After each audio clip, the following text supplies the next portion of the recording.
నన్ను గెలిపించుకున్న ప్రజలకు నన్ను అవమానిస్తే వాళ్ళు అవమానించినట్టు కాదా? మునుగోడు ప్రజలకు అన్యాయం చేసినా రాజగోపాల్ రెడ్డికి అన్యాయం చేసినట్టు. మీ అందరికి అన్యాయం చేసి ఇక్కడ అభివృద్ధికి నిధులు రాలేదంటే నేను శాసనసభ్యులుగా నేను సంతోషంగా ఉంటానా?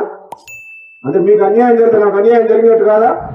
అందుకనే ఎప్పుడంటా నాకు అన్యాయం జరిగినా పర్వాలేదు, కానీ మునుగోడు ప్రజలకు అన్యాయం చేయొద్దని గతంలో చెప్పిన ప్రభుత్వానికి ఇప్పుడు కూడా చెప్తున్నా. సరే, నాకు మీరు మాట ఇచ్చినప్పుడు ఇద్దరు, కానీ అప్పటిదాకా మాత్రం మునుగోడు అభివృద్ధికి మాత్రం సహకరించండి, ఒక్క రూపాయి కూడా ఆపేస్తున్నా. ఇస్తామన్న మాట ఆలస్యమైంది, సమీకరణలు కుదరలేదని అంటుండ్రు. ఎందుకు కుదురుతారో సమీకరణలు? మనసు ఉంటే మార్గం ఉంటుంది. ఎవరు పుల్ల పెడుతూ రాకుండా ఎందుకు కుదురుతారో సమీకరణలు? నీకు నన్ను పార్టీలో తీసుకున్నప్పుడు కదా మీ ఇద్దరు వడదలు ఉండాలి కదా, తెలుసుగా. మన పార్లమెంట్ ఎన్నికలప్పుడు రెండోసారి ప్రామిస్ చేసి మాట ఇచ్చినప్పుడు కదా మీ ఇద్దరు వడదలు. అంటే అది ఎట్లుందంటే ఒడ్డు దాటినాక ఓడమలయ, ఒడ్డు దాటినాక బోడమలయ అన్నట్టుంది. ఇప్పుడు సమీకరణలు కుదురుతలేవని మన బట్టి విక్రమార్క గారు అంటుంది. ఏం కుదురుతలేవు? 9 మంది ఎమ్మెల్యేలు ఉన్న ఖమ్మం జిల్లాలో 3 మంత్రులు ఉన్నారు. ఎంతమంది ఉన్నారు? 11 మంది ఎమ్మెల్యేలు ఉన్నా నల్గొండకు 3 ఉన్నారు. తప్ప మహబూబ్నగర్కు ముఖ్యమంత్రి ఇచ్చినాం కదా మనం. రేవంత్ రెడ్డికి ముఖ్యమంత్రి ఇచ్చినప్పుడు ఇద్దరు తప్పేంది? ఇదే నమ్మడంలో ఎవరన్నా తక్కువ ఇద్దరికిద్దరే గట్టలే ఇద్దరం.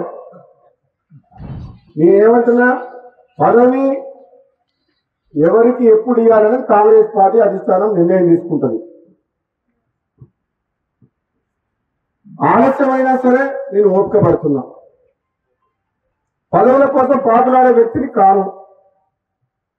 నేను ఒకటేమంటున్నాను, ఈ ప్రాంతం ప్రజలు గతంలో ఎమ్మెల్యే గెలిపించినప్పుడు మనకు ప్రభుత్వం లేదు, టీఆర్ఎస్ ఉంది. ఇప్పుడు ఎమ్మెల్యే గెలిపించారు, మన ప్రభుత్వం ఉంది. కనీసం ఇప్పుడు ఈ ప్రాంతానికి అన్యాయం చేయొద్దు. ఈ మునుగోడు నియోజకవర్గంలో అన్ని రంగాల్లో అభివృద్ధి చేయాలి. నిజంగా నేను పార్లమెంట్ సభ్యులుగా పనిచేసిన 7 నియోజకవర్గాల్లో, ఎమ్మెల్సీగా పనిచేసిన నల్గొండ జిల్లా మొత్తానికి. అన్ని నియోజకవర్గాలు చూసిన మునుగోడు అంతా వెంటబాటులో ఎక్కడ లేదు.